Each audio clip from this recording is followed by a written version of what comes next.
Good morning, everybody. This is the live market open for Wednesday, May 11th. I'm Yohay, I'm a Forex Crunch and Market Movers podcast, doing the show as usual for FX Street. Hope everybody's doing well. As usual, we'll cover today things that are what's going on in markets. So it's the recent developments, various charts and levels, the next 24 hours, and of course, we'll be answering your questions. We've seen some rest for the US dollar. The US dollar is taking a breather, especially against the yen. Good morning, Horace. Good morning, everybody else here. So we had a few days of dollar strength after that turnaround Tuesday last week, and 1 week afterwards, we're seeing things settle down just a bit. In addition, oil and stocks are on the rise. And okay, other news: the Saudis want to pump out more oil. Well, prices ignore that. Today we'll have more reaction, bigger focus on oil prices. Okay, so let's look at the charts before we move to yesterday's events. Euro dollar, very, very frustrating range. The wider range is 114.10 to 113.35 on the downside. Good morning, Ed. Good morning, Adinda. Good morning, everybody. But we're seeing very, very narrow ranges of late. At least 114.10 really works as resistance, but this is quite a narrow range. This morning we're seeing an upwards move, but the range again is limited to 25 pips or so. Pound dollar, yesterday, nothing really new on the Brexit campaign. Various polls. The one poll shows that half of Brits, I think that that Britain will be better out if, in terms of immigration, it can better control the immigration situation. I don't know how meaningful that is for the wider Brexit poll, but that's what's talked about. Anyway, 114.40 is some kind of support, weaker than it used to be. 145.10 is resistance. Also here the ranges are quite narrow. Okay, but at least the pound is recovering. Yesterday we had trade balance in the UK, and this didn't disappoint. Okay, so we had so many bad UK figures that a lack of disappointment is good news. Bigger story, things that are moving, is there's more of a story right here in dollar yen. Dollar yen 109 is the level we mentioned. We had a break above this level, reached 109.40 and went back down. Okay, this morning the Japanese stock index, the Nikkei, is trending down, trading lower. This goes hand in hand with the fall in dollar yen. No, I was looking for news. So there were earnings from Toyota, but nothing related to monetary policy. Nevertheless, I see this more as a profit-taking move. Perhaps we should readjust the line. 109 didn't really work as a strong line of resistance. Let's say 108.65. That's just above the 107.65 level, which is already a much clearer line of support after working in the middle of April. Anyway, so 108.65, which is close to current levels, works as some support. 110 resistance. 107.65 is support. Good morning, Sirik. Good morning, everybody. Dollar CAD, we've seen, I think it was back on Monday or yesterday morning, some kind of an attempt to move above 130. This proved to be a false break in dollar CAD. With the recovery in oil prices, we're seeing the Canadian dollar make a move to the downside. We learned the situation in Canada and Alberta and the tar sands is improving. Okay, Fort McMurray, I think some of the residents are getting back to their homes. In terms of oil production, 90% of oil production is now estimated to have been untouched, unscathed. It doesn't mean they're producing at full speed, but there are clear assessments, less uncertainty.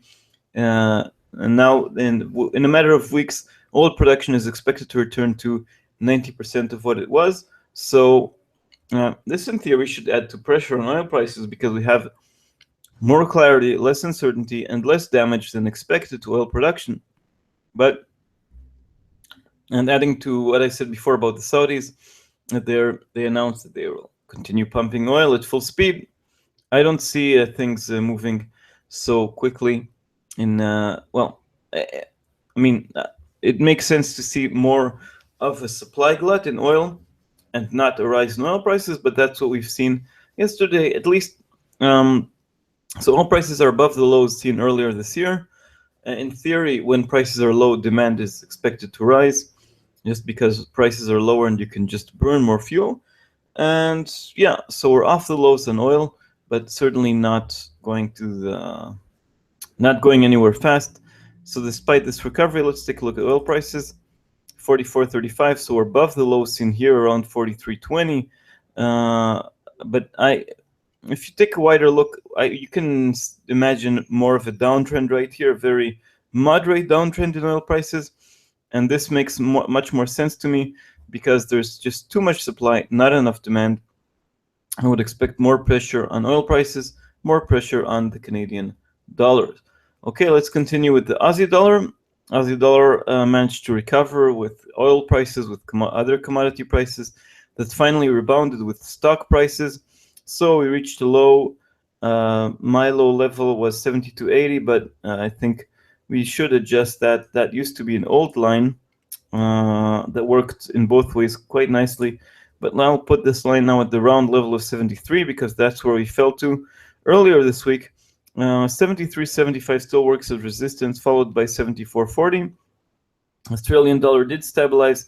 Now it's a bit sliding, but not going anywhere fast. Okay, so we've seen sort of things stabilize. The dollar is taking a breather. Okay, but I do not see this as a change of course.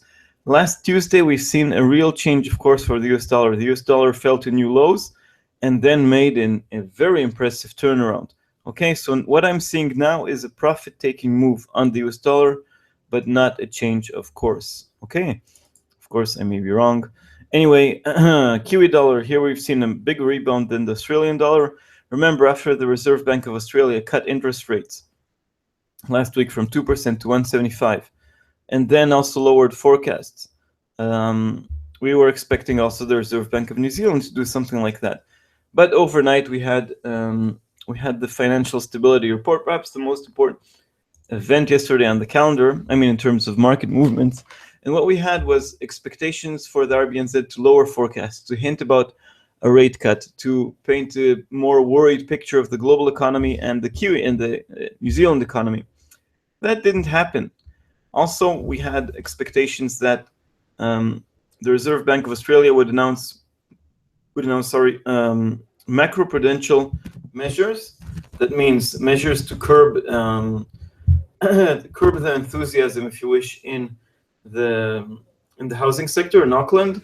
Okay, in general, on one hand, to limit house prices, but without raising rates. And if you find other ways, such as limiting mortgage ratios or things like that, and you don't need to raise rates to fight rising housing prices. So you can actually cut rates. Okay, so there was some speculation about that. That didn't happen in this financial stability report, not in the press conference held by Graham Wheeler, the governor of the RBNZ. So all in all, we had the Kiwi that was under pressure make a nice rebound. Okay, let's look at the chart now again. We had the pair fall all the way to 67.20 and bounce back to the previous support line, now resistance at 68.20.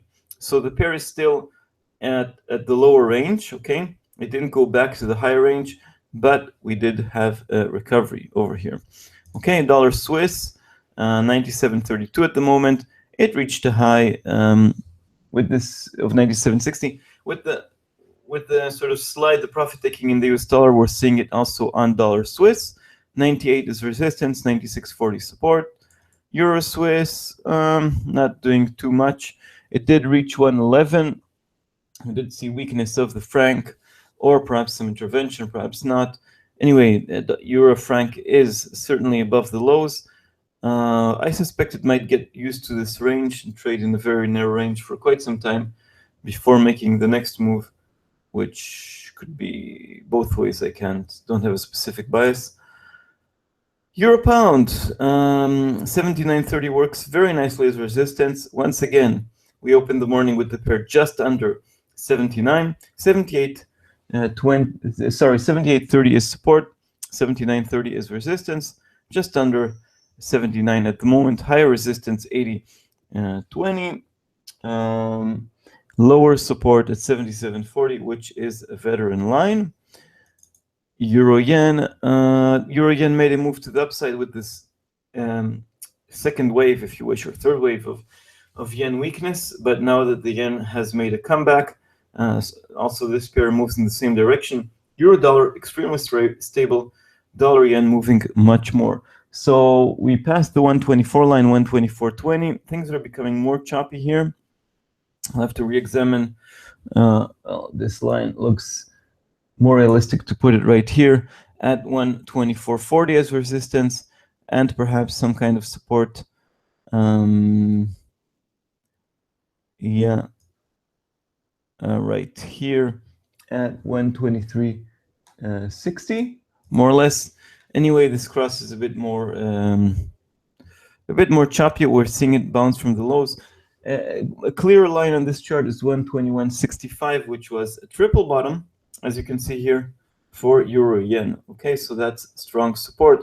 124.40 is resistance, not too strong. And pound yen, also here we're seeing the same phenomenon, strengthening of the yen sends the pair back down. It almost reached 158, 157.99 on the chart I have here. Anyway, 156.60 is support. What we're seeing here is the strengthening of the yen, not the weakness of the pound. The pound is relatively stable this morning. Okay, so we covered quite a few pairs. I see here a few comments from Ed talking about Japanese banks. Japanese banks may soon pay borrowers to accept loans. Really, the Bank of Japan. Yeah, okay, thanks for the comment.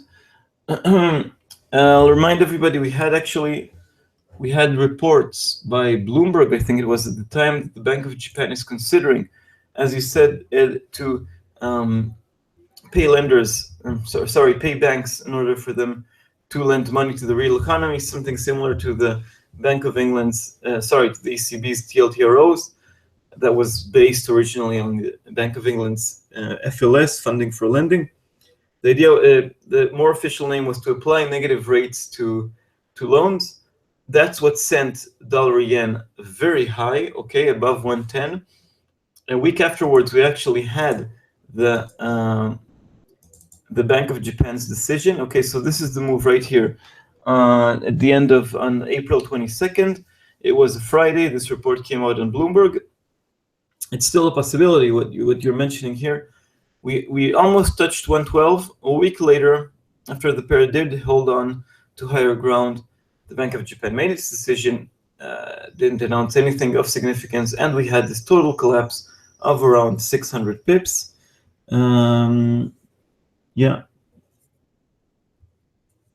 Yeah, they will eventually be paid to borrow. Anyway, let's see what's going on.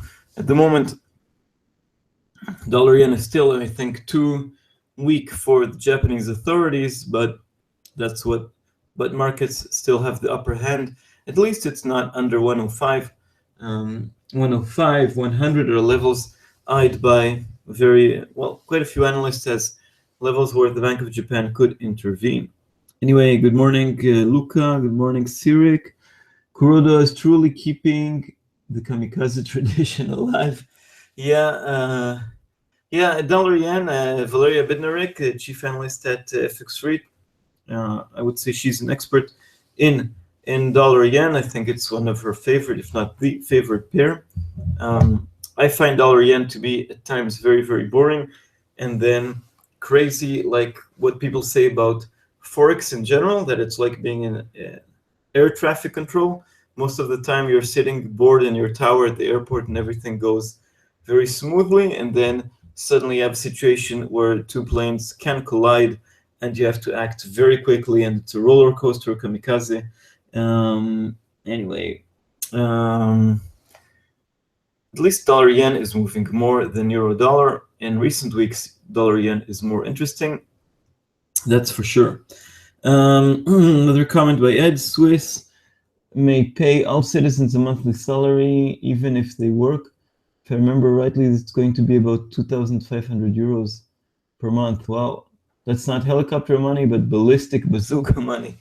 Yeah, if you could, if you have an article related to that, I would love to read it. If you can share a link, Ed, that would be nice. It's in other countries, it's called sort of the living wage. I think this idea was thrown out, offered by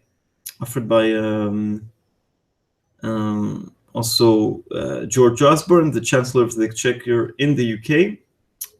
But I don't think it was ever. Yeah, that's some kind of helicopter money, bazooka money, airplane money, drone money, heavy artillery money, whatever you want to call it. Okay, so we covered all the currency pairs we talk about usually. Yeah, looking for it. Okay, thanks, Ed. We'll be interested to see. Anyway, there is Switzerland, like other countries in the developed world, is in deflation.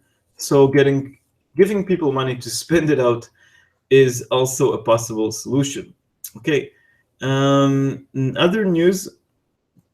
Before we move on, sorry, missed something here. Kuroda made some comments that crashed. No, Kuroda, as far as I know, did not make any comments in the last 24 hours or in the last week in general. We were just talking about the big roller coaster in dollar yen. That was, of course, the talk about Kuroda offering banks money in order to lend, and then the disappointment. All of this happened in late April. Well, not that long ago, less than 2 weeks ago. And yeah, we're back here. In other news, we had more primaries in the United States. Basically, the races are over.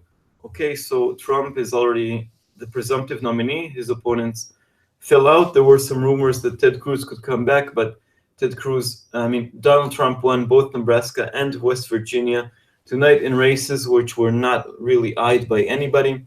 He's going to be the nominee of the Republican Party. They'll have to find a way how to deal with it. Also, the world will have to find a way how to deal with it. In the Democratic Party, Bernie Sanders did win Hillary Clinton in West Virginia, but it's far from enough. It's a small state, and he is trailing behind quite a lot. So just mentioning it. In Brazil, it's possible that today will be the last day of President Dilma Rousseff in office.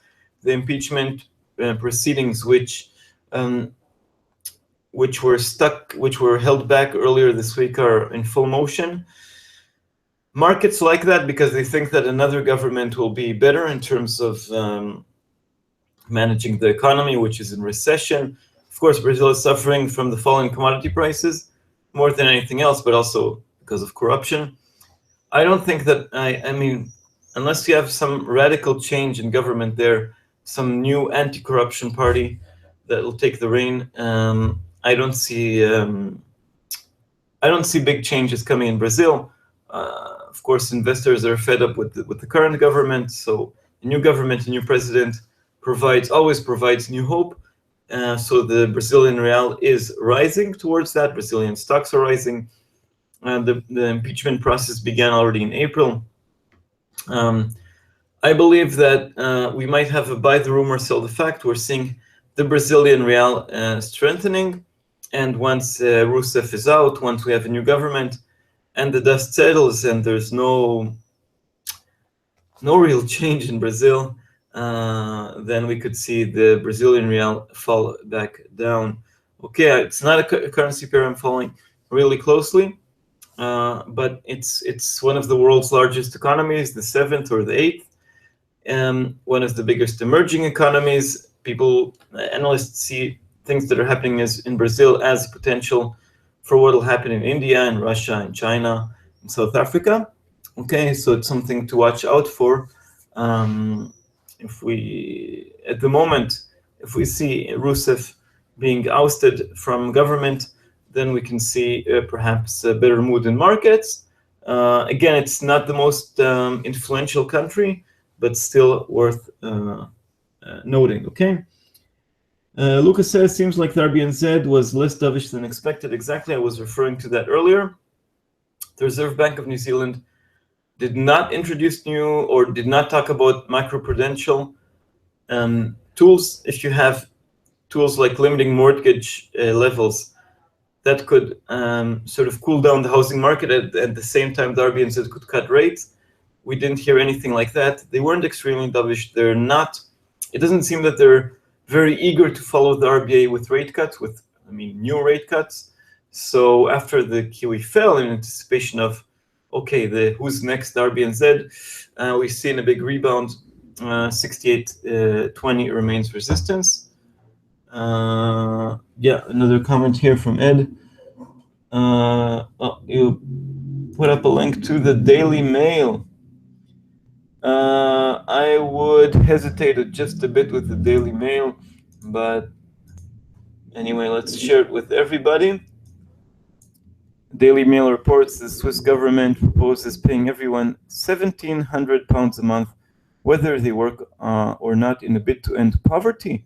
I don't see too much poverty in Switzerland, but it insists most people will still want to get a job. Yeah, it's a radical plan proposed by a group of intellectuals.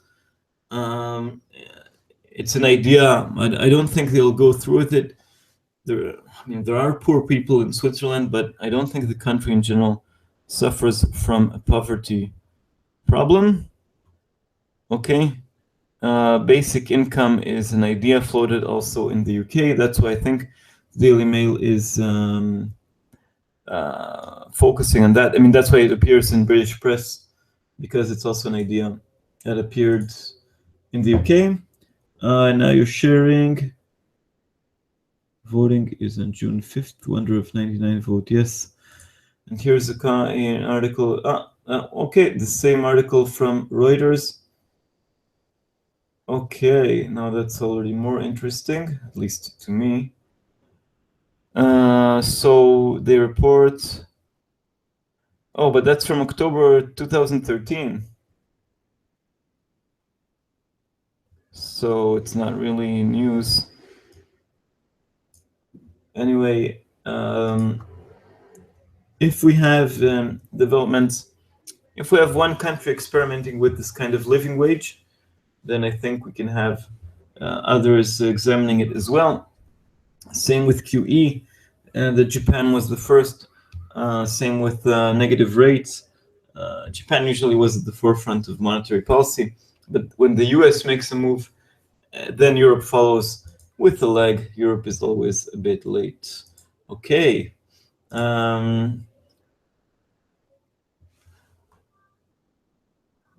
Yeah, the Daily Mail article is from January. Okay. Anyway, we talked about news. Let's talk about a few data points we had yesterday. UK trade balance did not disappoint. It was expected to be weak, to show a big deficit, and that's what came out, 11.2 billion. I didn't see any effect on markets. I talked about the breather that the US dollar took. This came despite better than expected figures in the United States. Okay, the JOLTS, job openings report by the Fed for the month of March, a bit late, yeah, but still something that the Fed told us in the past that they're looking at, came out better than expected at 5.76 million. Let's look at the calendar.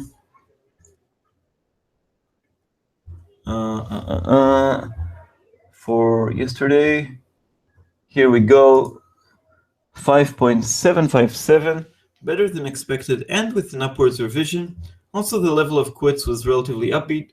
When people quit their job, they show confidence that their new job will be good enough or even better in pay, and it's a leap of faith. So it's good news. We know that the US job market is advancing a bit slowly, a bit frustratingly, a bit wages are moving slowly, but this figure, at least in March, things were on the rise. Okay, also wholesale sales, well, they came out as expected. We talked about the RBNZ, and Australian consumer sentiment recovered. The Westpac consumer sentiment recovered with 8.5% of a rise. What do we have today on the agenda? At 8:30, we have industrial output from the United Kingdom. It can be a bit messy because we have 4 separate measures. We have the, let's click on the today button. We have the month-over-month figures and the year-over-year figures. In addition, we have separation to industrial output and manufacturing output. Anyway, industrial output is the sort of the wider figure. Manufacturing is more narrow, but a bit more eyed by markets. So industrial output is expected to rise 0.4 month over month, but to drop 0.4 year over year. And the manufacturing level is expected to rise also a similar pace, 0.3, but on a yearly basis to continue reporting a fall. As always, with UK figures, we need everything. Watch out for the market preempting the release, front running it, moving in one direction only to make a big bounce to the other direction once the news is out. Okay, not uncommon with the either by leaks or rumors or just lots of anticipation. And also here, if we have mixed figures, if manufacturing looks good and industrial output looks bad, we could have it come out as a non-event. But usually these figures, because it's the same, it's sort of industrial output includes manufacturing output, we could have more of the same right here.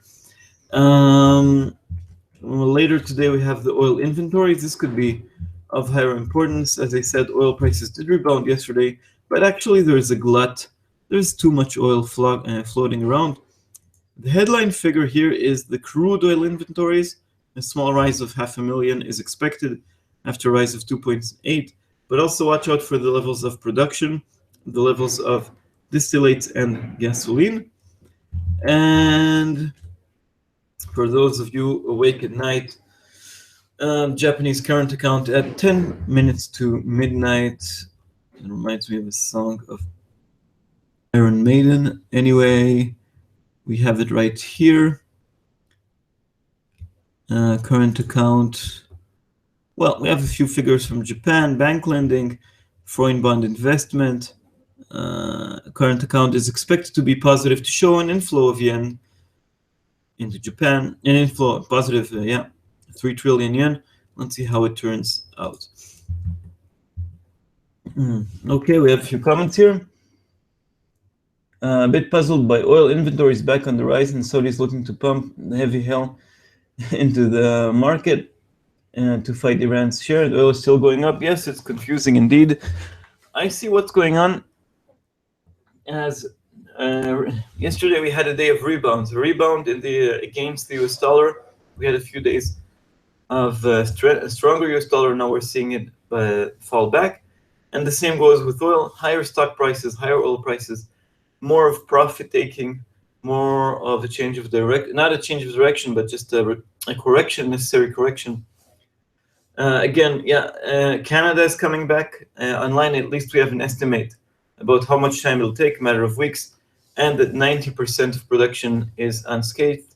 So that's one thing that should weigh on oil. What the Saudis are doing and the rise in inventories, everything should weigh on oil. And that's why I think that this move up in oil prices is probably just let's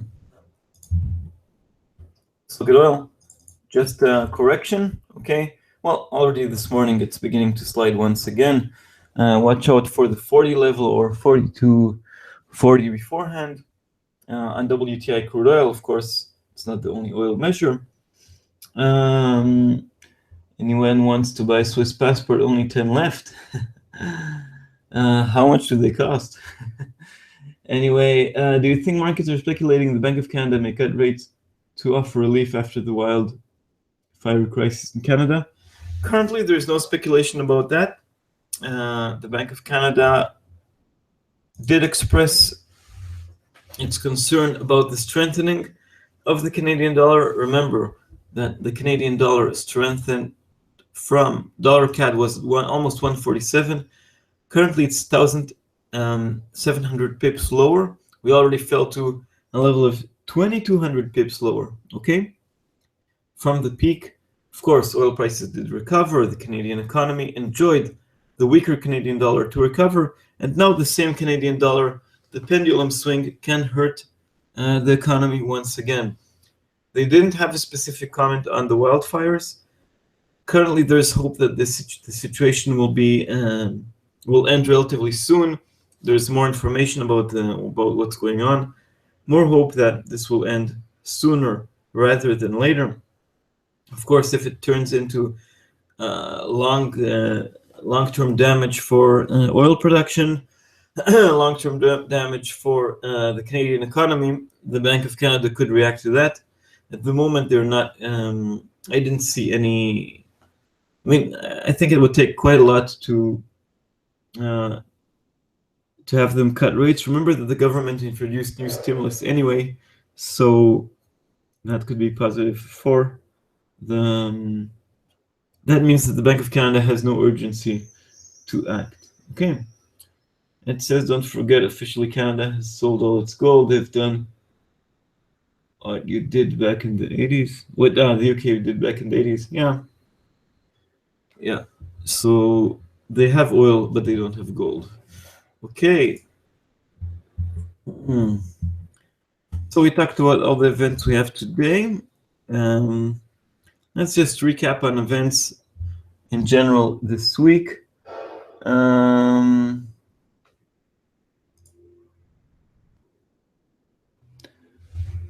Yeah, so on the weekend we had Chinese trade balance. It came out worse than expected, at least in terms of what we had in exports and imports. They showed lower than expected levels. Okay, that means less activity, and it's not so good for the global economy. Okay, that's something to watch out for.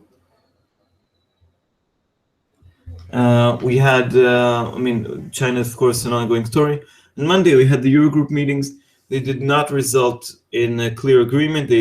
There was finally some talk about the debt that was seen as Germany making concessions, but no real deal was reached. They decided to meet again on May 24th. Yesterday, JOLTS job openings, in theory, raises the chances for a rate hike in the US. In practice, I don't think it'll happen 1 week before the EU referendum in the UK. Anyway, according to bond markets, the chances of a rate hike in June are only 7.5%. Okay. And today we have the crude oil inventories, like every Wednesday, but today the difference is that it gets more space. Okay, there's more. There are less events in markets. It's not overshadowed by other things. Oil did rebound, I think, unjustifiably, and perhaps this is its chance to fall. Tomorrow, UK rate decision plus the quarterly inflation report. That's the inflation report is an opportunity for the Bank of England to express their thoughts, to express their forecasts for the future. That's dubbed Super Thursday. Of course, they'll talk about Brexit. In theory, they're not political. In practice, they do not want the UK to leave. That means they'll have to use that could be quite messy also for the Bank of England. We'll hear from them. No changes in rates are expected. And Friday is finally a really, really busy day in terms of indicators. We have German GDP, an update on the European GDP, and then a busy afternoon towards the close. US retail sales, top tier release in the United States together with PPI. And afterwards, consumer sentiment. Retail sales are for the month of April and consumer sentiment for the current month of May. Okay. Yeah. All right. Any more questions?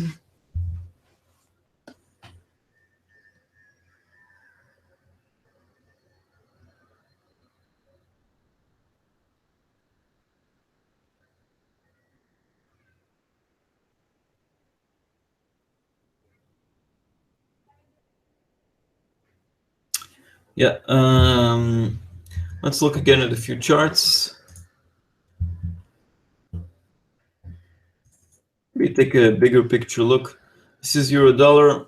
It did make sort of shooting star up to 116.16, and then this turnaround Tuesday sent it all the way down. Unfortunately, ranges are very narrow at the moment.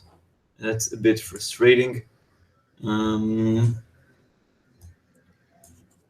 Yeah. Pound dollar, also the same pattern more or less. Lower expectations for Brexit, and we had it going back down. Dollar yen has been much more interesting of late.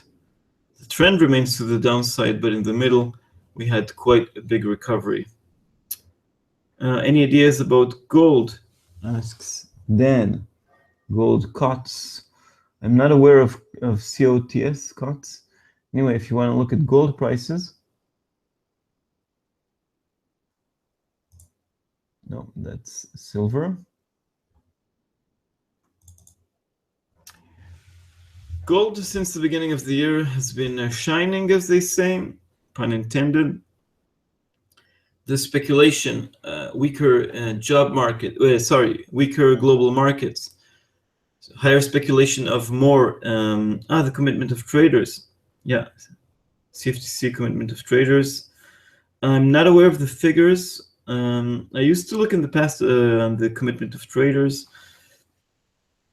I stopped. I didn't see a very good correlation between speculation there and things that are going in the markets. Perhaps there's a better correlation in gold prices. I'll just say about gold that it moved higher, significantly higher, recovered from the lows, the depressing lows it suffered for quite some time. Remember that back in 2011 it was already 1900, then it fell from grace, felt depressed, traded at the 1000 handle, and this since the beginning of this year it recovered quite nicely with doom and gloom in markets, expectations of more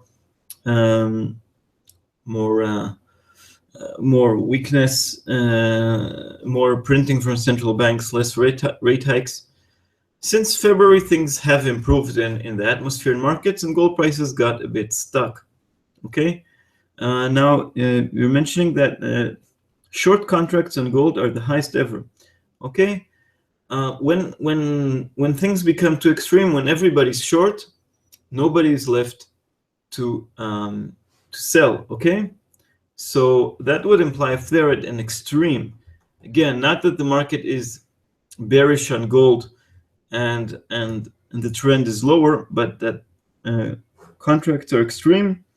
Again, I'm not familiar with the specifics of gold, but in this case, we could see a huge short squeeze if they're at real extremes. Okay, so we could have some kind of short covering. Again, if this data is correct, if this data is relevant. Again, I look a bit less on this commitment of traders, the CFTC figures that are published every Friday evening. But if shorts are really extreme on gold, we could have a short squeeze. That means gold prices could rally. Okay, because again, when everybody's short, nobody's left to sell. And sold physical gold at 1710. Cash went into my FX. Okay. Yeah, Dan says they don't know how to interpret the numbers. Well, in general, if you have markets shifting from net long to net short, that's bearish. If they shift from net short to net long, that's bullish. But if they reach the extremes, we usually have a bounce back, okay? Because we've seen that in other cases as well. We've seen extremes on euro. Everybody was short on the euro in December, for example, expecting lots of action from Draghi. Draghi did only a little bit, didn't add to QE, and those shorts were covered quite quickly. In fact, that was the biggest one they moved since 2009. In euro dollar, it moved all the way to what was it? 460 pips to the upside. Okay. Yeah. I see gold to hit the 850 area before hard rally. Everyone believes, and protected. Yeah, again, it's not a financial instrument I follow quite closely, but extreme shorts could result in a rally. 850 at the moment seems a bit too far out. I think it'll be hard for gold prices to break under 1,000 to lose a digit. Okay. Have a target of 1282 today, says Tyrek. DXY at 93.86. Wishing you a gong. Yeah. Yeah. Google. Central banks need gold price down to replace gold. That's repotated. France sells Germany 420 tons of gold. Well, yeah, lots of speculation over there in gold. Anyway, it's time for the wrap up for today.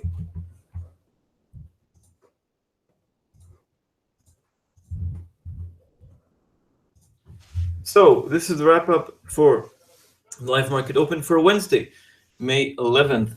We're seeing some relax in markets. Stocks are up, oil is up, and the US dollar takes a breather from all the gains we've seen it enjoy since last week's turnaround Tuesday. So the dollar is slightly weaker. With oil, it's a bit surprising because the Saudis want to pump more. In Canada, things are looking better. Things are looking better regarding oil production, regarding damage from the wildfires. So, and in general, there's just too much supply, not enough demand. So I expect some turnaround over there. Yesterday, the data was okay. Trade balance in the UK was not a disaster. US JOLTS expectations, beat expectations. The JOLTS figures came out at a very high level, 5.76. With the positive revision, so the US jobs market still looks relatively good. The kiwi bounced back up because the Reserve Bank of New Zealand did not offer new dovishness, no new stimulus, and also Australian consumer sentiment recovered. So all in all, relatively positive news yesterday. If we look at the currency pairs we cover, so euro dollar is at a very frustrating range, limited by 114.10 at the moment, support at 113.35, but the actual ranges are much narrower. Pound dollar also, well, sliding this morning under its presumptive support at 144.40, further support 143.70.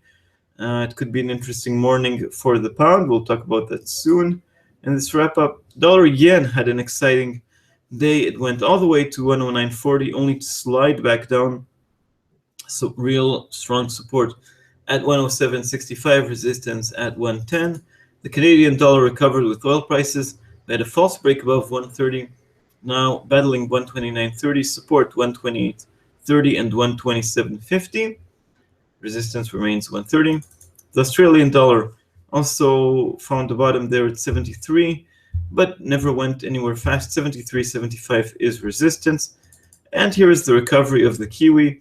Fell to 67.20 and then tackled resistance at 68.20. So far, resistance holds out quite nicely.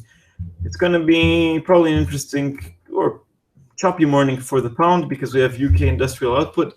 We're expecting positive figures month over month in industrial output and manufacturing, but negative on year over year.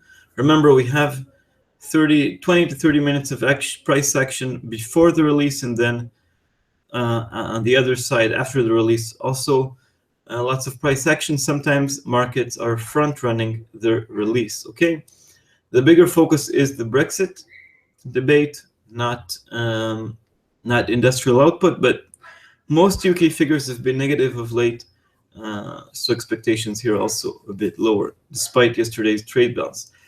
Another figure for the UK is the GDP estimate by this think tank called NISR. Anyway, it has less impact than it used to show, but at least it goes hand in hand with the official figures of showing a slowing UK economy. Oil inventories at 2:30 GMT, this time a bit more focused because it isn't published alongside other significant US releases.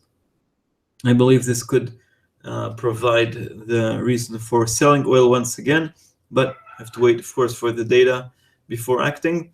And at night, the Japanese current account should be positive for the yen, frustrating for the Bank of Japan.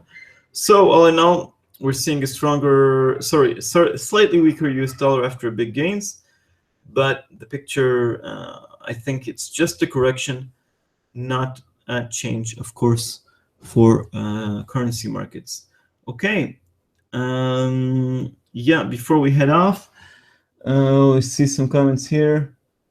What central bank will buy at this high price? Well, regarding gold, I really don't know.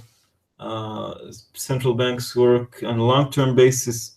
They sell, they buy gold. Gold is not as important as it used to be in the 20th century. Anyway, thank you very much for the kind words, Dan and Ramon. Wish everybody a safe and successful day in markets. Hopefully we'll have more action, especially on euro dollar, which is really not going anywhere fast.